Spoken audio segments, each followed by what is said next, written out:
Hey guys, so we have reached chapter 9. This is a huge chapter, lots of stuff going on, lots of intensity, lots of drama.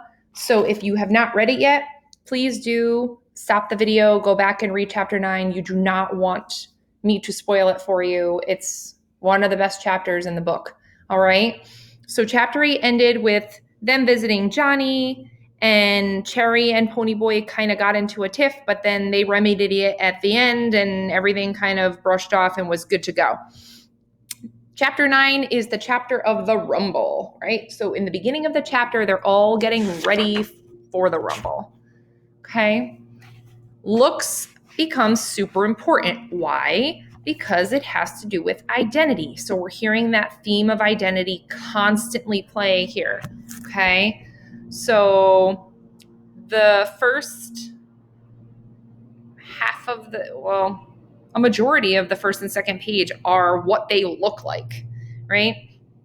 So they're talking about the oil in their hair and tonight that they could be proud of that, right? So again, we're hearing like maybe Ponyboy isn't proud of his hair. It's because it's that representation of him being a greaser, but it's something he has to do, right?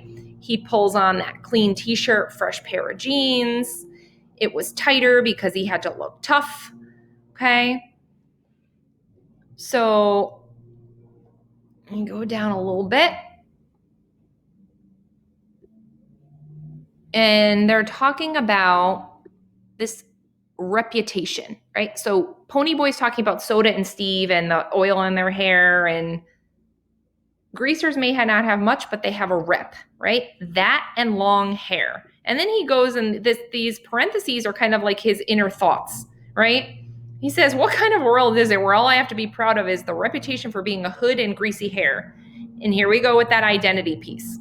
I don't want to be a hood, but even if I don't steal things and mug people and get boozed up, I'm marked lousy. So in other words, just because he is a greaser, people assume and already think that he is this bad person, that he is a hood and that he's a bad kid and he gets into trouble, right? He says, why should I be proud of it? Why should I even pretend to be proud of it? So we're seeing that rebellious side of Ponyboy in terms of fighting that greaser persona that we haven't seen really before. Okay. Let me keep going. They're getting ready for the Rumble. And then as we continue on, we're going to see the Soch's identity come into play a little bit. Okay. Here, I'm sorry, not Soch's, Soda. Sorry. Here's Soda, right? Soda's chanting, right? I am a greaser. I am a JD and a hood. I blacken the name of our fair city. I beat up people. I rob gas stations. I am a menace to society. Man, do I have fun.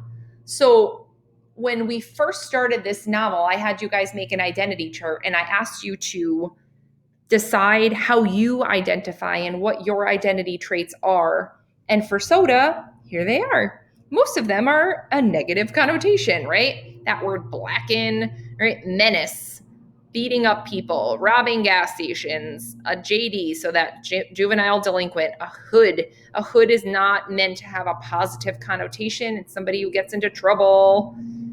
But he doesn't look at it as negative, right? Because he says, man, do I have fun? So something to think about there, right?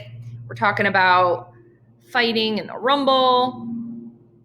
And then we see Ponyboy's view on fighting here, right? Here you go.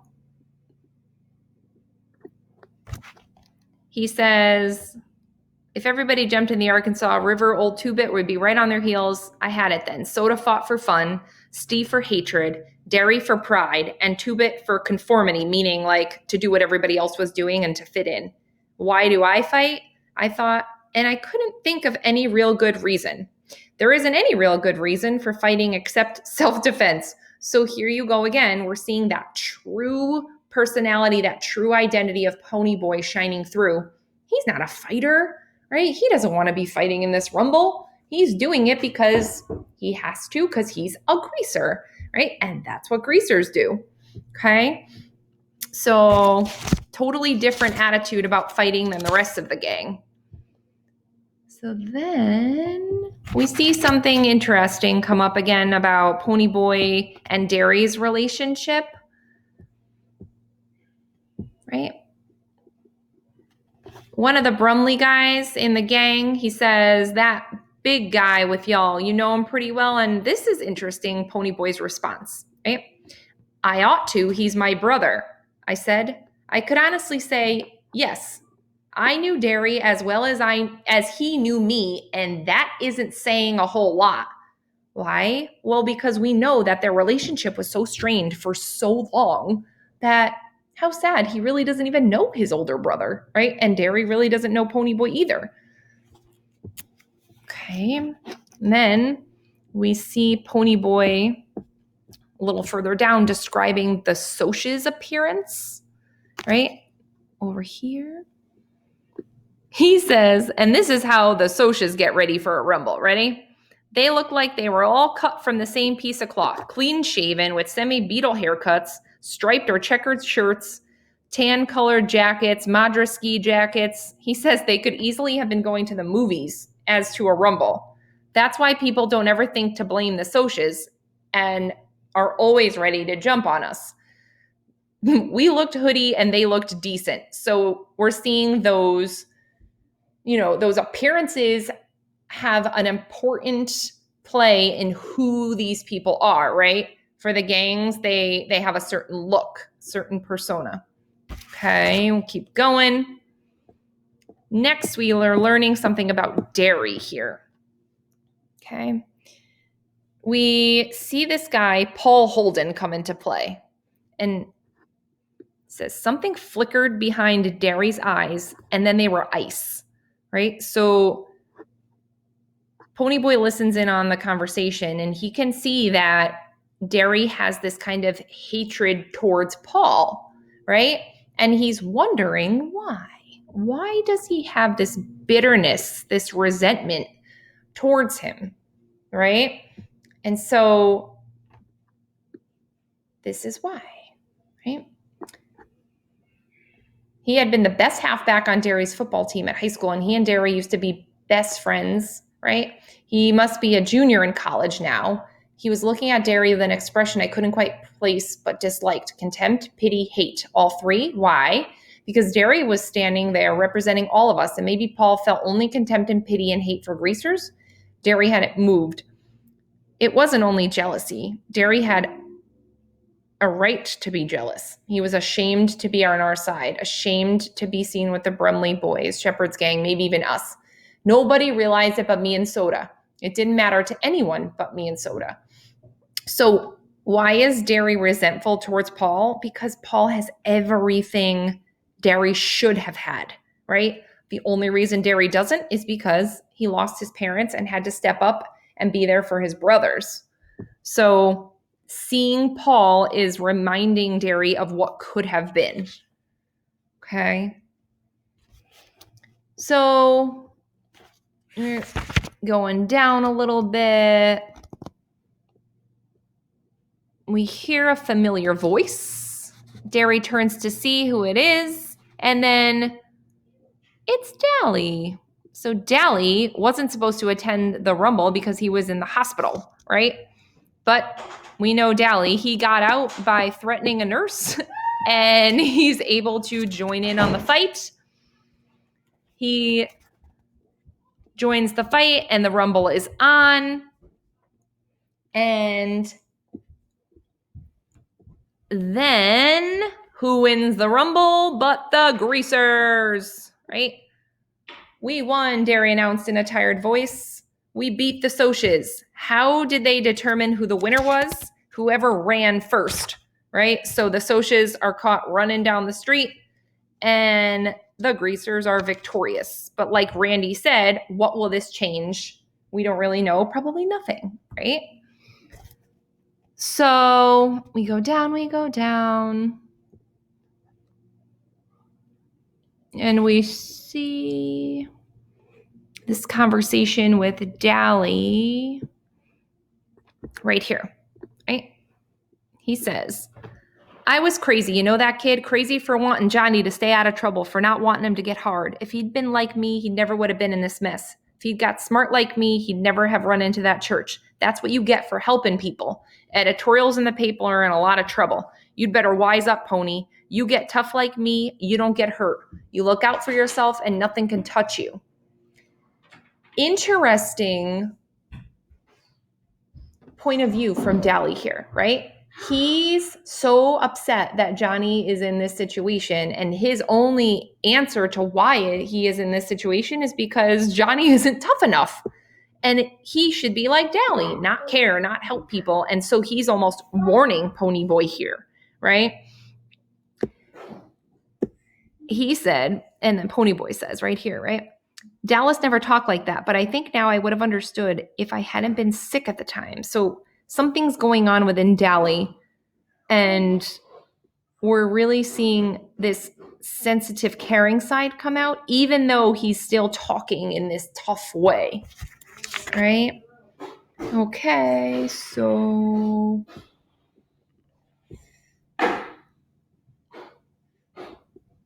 and nearing towards the end of the chapter here, right? They go to the hospital to see Johnny. Johnny, once again, still has the same mentality, right, that Ponyboy has about fighting, right? Johnny didn't even try to grin at him. He says, useless. Fighting's no good. Dally licked his lips nervously, right? He says, watch, this is very, very, very different for him. We're all proud of you, buddy, right? Johnny's eyes glowed. Dally was proud of him, right? That's all Johnny ever wanted. Why? Remember, he wanted his parents to love him so much, and he had never had that, right? But Dally was the one who kind of took him under his wing no matter what, stuck up for him, protected him, cared about him. And to hear Dally say those words meant the world to Johnny, okay? Then Johnny tells Ponyboy, stay gold. This is super important. Remember way back, I think it was chapter 4 or 5, it's got to be chapter 5, when I analyzed the poem with you guys. That's stay gold, nothing good can last forever was the theme, right? The Robert Frost poem. He says it again, stay gold, Ponyboy, stay gold. I want you to think back to what I said about the word gold. What did it symbolize, right? Preciousness, innocence. So he wants Ponyboy to stay that way. He doesn't want him to listen to Dally and get tough and hard, right? Because that's not the way that they really truly are built. And they want to live better. So this is Johnny's last message to Ponyboy. So it becomes really, really, really significant because Ponyboy, this entire novel, has been trying to figure out who he is, right? Who am I? I am a greaser, right? I have nice hair. So for Johnny to recognize this other side of Ponyboy's identity, it's important. And these were Johnny's last words because Johnny ends up dying, right? So he's able to get what he always wanted to hear from Dally, and he's able to tell Ponyboy what he needed to say in this message, right? So Johnny's gone, and Dally is not taking it well. He punches the wall and storms out of the hospital, right? And that is how chapter 9 ends. Go back, do your questions, and I will be in touch with chapter 10.